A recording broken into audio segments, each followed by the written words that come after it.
Because far too often I think that, when learning GIS, it feels like the data comes out of nowhere and it's kind of this mythical other, right?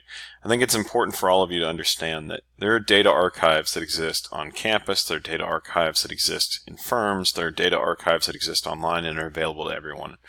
In Indiana, we benefit from the Indiana Map website. And so what I want you to do at this point in the assignment is I want you to go to indianamap.org. You're going to come down here to Data and Resources.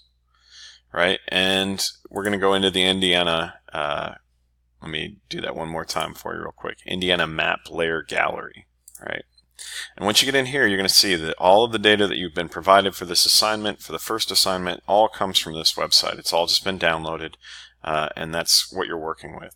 And remember, if you ever want to take a look at it, you can always come in and use the map viewer to actually go look at the state of Indiana and look at potential. This one actually already has the layer loaded that I'm going to have you download here in just a minute. And you're going to see down here by Crawfordsville, there's not a lot of state recreation trails. So Shade State Park isn't going to have a whole lot, but depending on which part of the state you're in, there's catalogs of a lot of different trail segments. And I'm just curious, especially on some of these larger rail to trail projects, is your study area, your 20-mile buffer, does it intersect any of these major trail, pieces of trail infrastructure? And so what we're going to do is we are going to go back to the layer gallery and we're going to go to recreation. We're going to come over here and we're going to go ahead and download the recreational trails for the state of Indiana that was updated in 2017. You'll see down here at the bottom left hand corner of the screen there's a download that pops up for recreational trails. It comes into your downloads. Remember, just like when you downloaded my data, always go back to the root folder so you can find the zip folder. And so if I zoom in a bunch, you can actually see the zipper on it. I'm going to go ahead and copy that. I'm going to bring it over into my LA316 folder. And for me, put it into my data folder.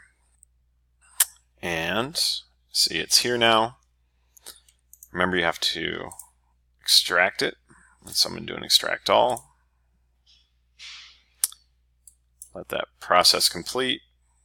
And I should be good to go. To go back into GIS, I'm going to go add a layer.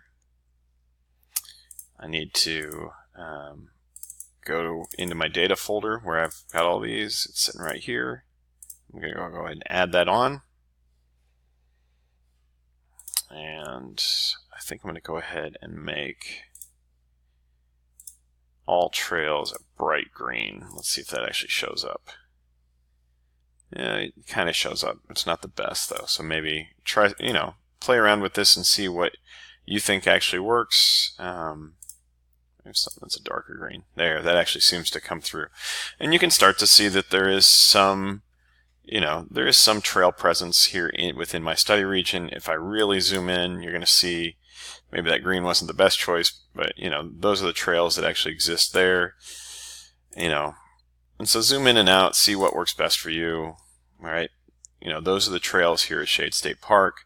That's the layer of information that I'm looking to add, but the point of this is that all of this data is accessible to all of you.